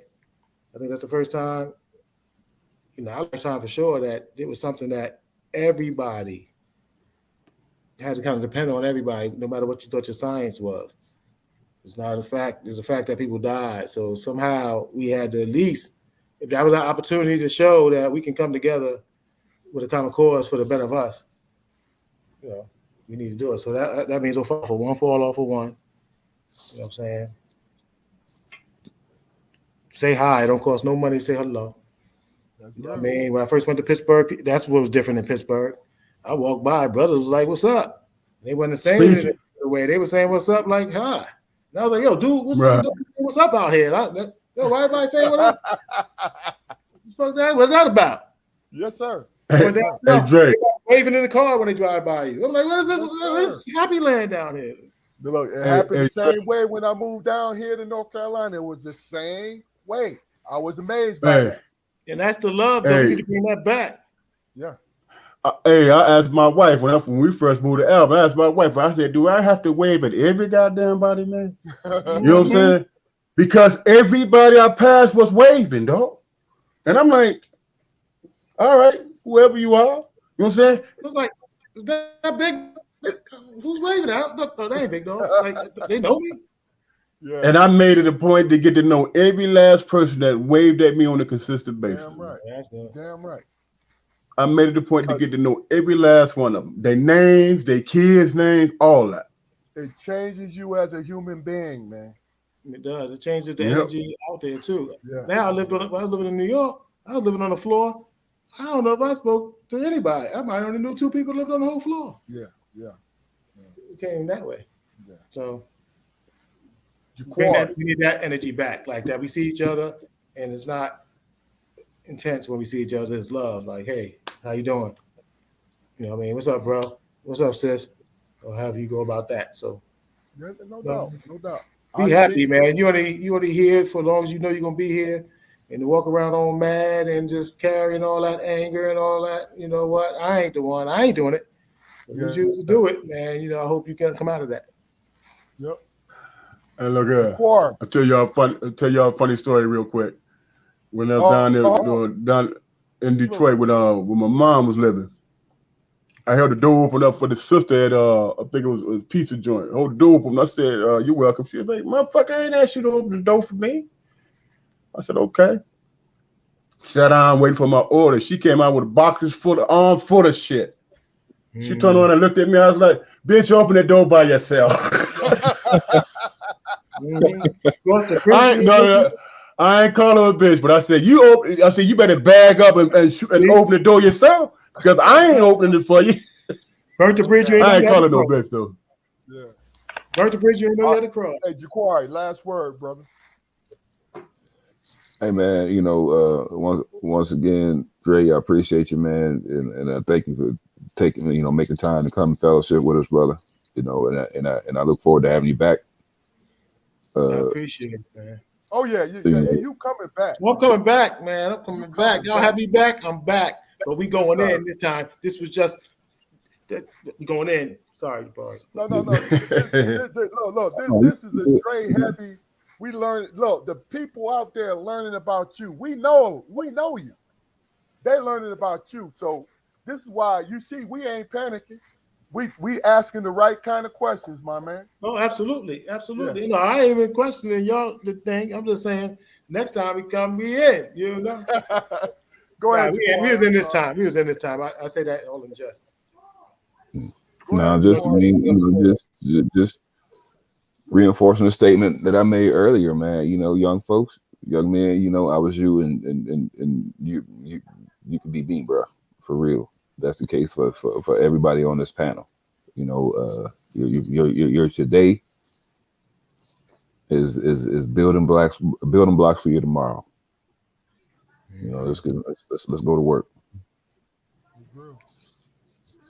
Real quick on my part. You know, I said I did this twice earlier. I'm gonna do it again. Last time. I need everybody to understand that everybody that we have on this podcast has either asked us or we sought after, because we knew that the people that would come on and what they would share with everyone was meaningful. Meaning that I can honestly say, I'm not sure my brothers will concur, but I can honestly say these are strong people. Excuse me for a minute. Things in life. You understand what I'm saying? See, that's the thing. And I'm not talking about, hey, look, I'm an ex-basketball player. I got friends that played in the NBA, got friends that played in the NFL, right? And I'm not throwing it out there to try to floss.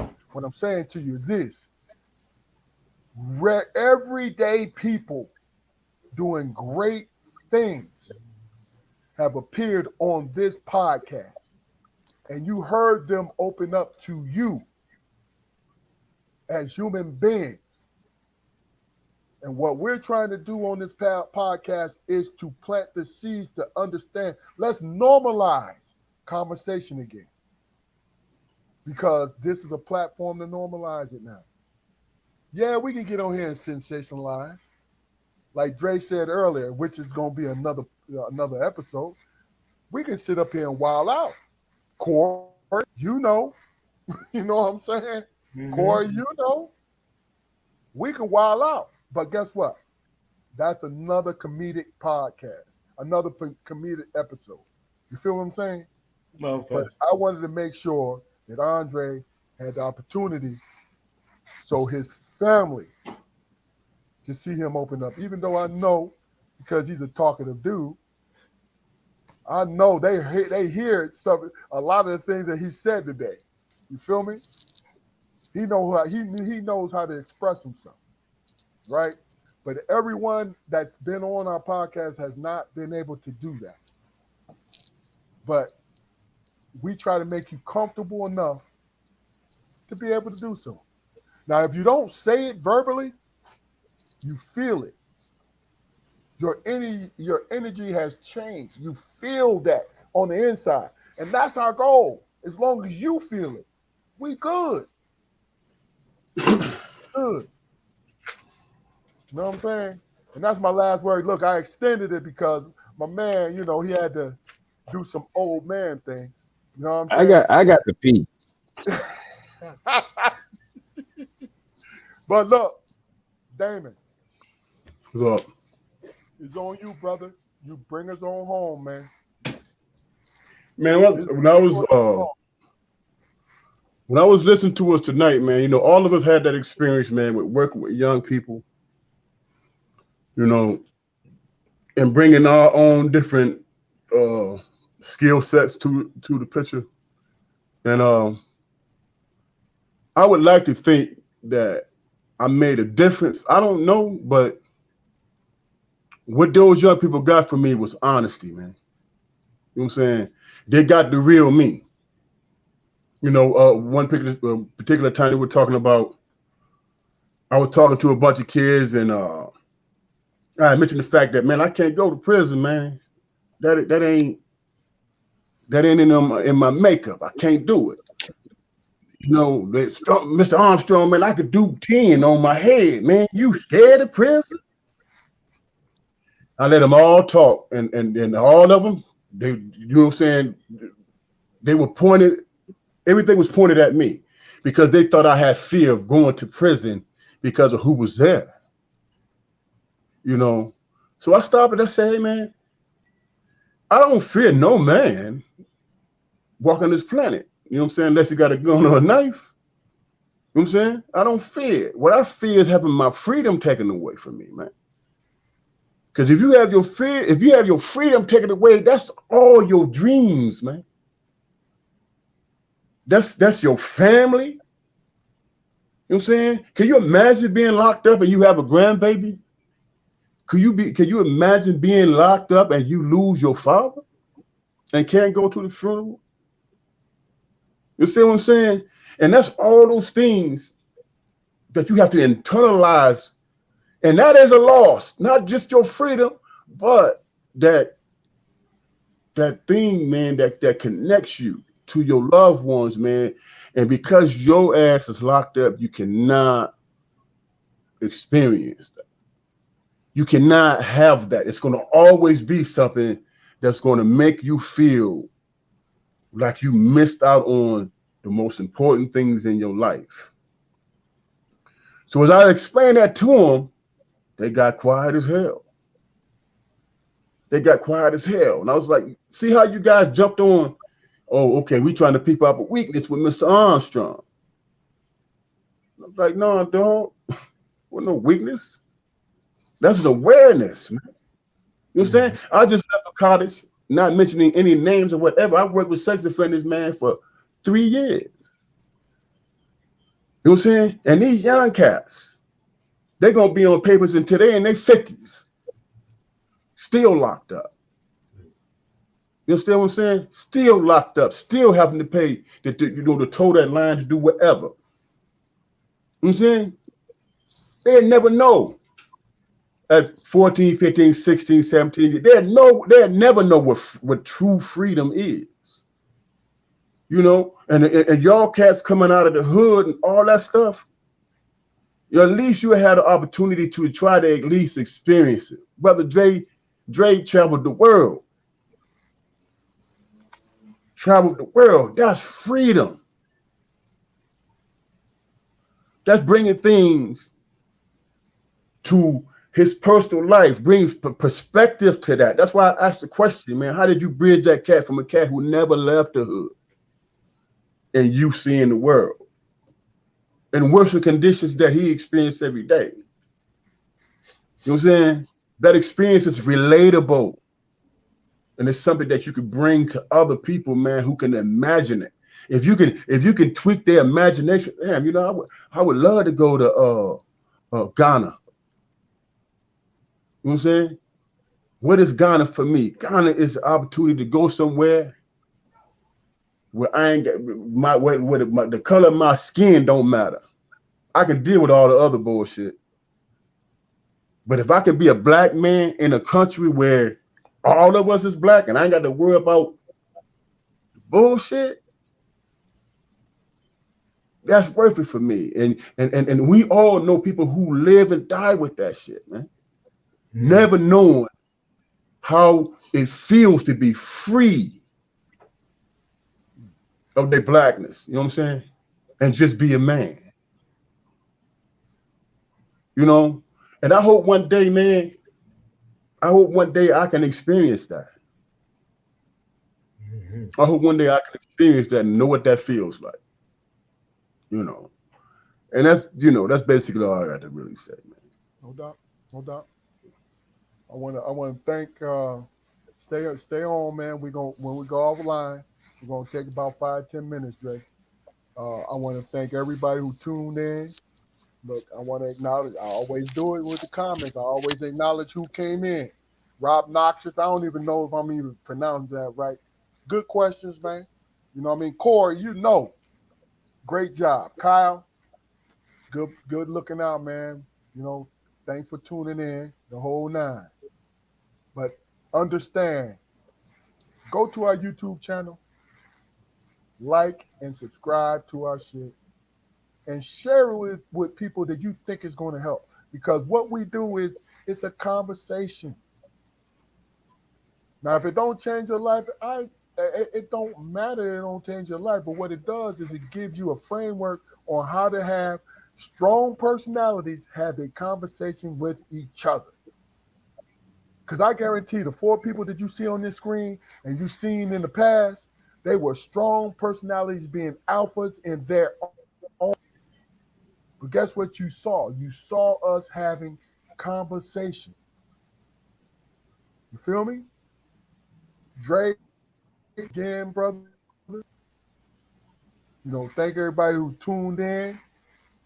Any last second word for you guys, man? I'm good, bro. God bless. Ofafo. Hey, he got some good shit.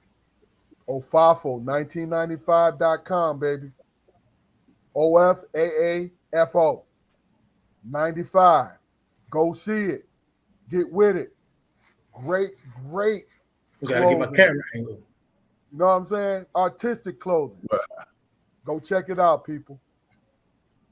My brothers, All right. man. This My is brothers. This is Strong Perspective Podcast. This has been another great Friday. Excuse the echo in the early part of it. Be patient because the shit gets real and it gets better. Peace out. Peace, y'all. Peace. Peace.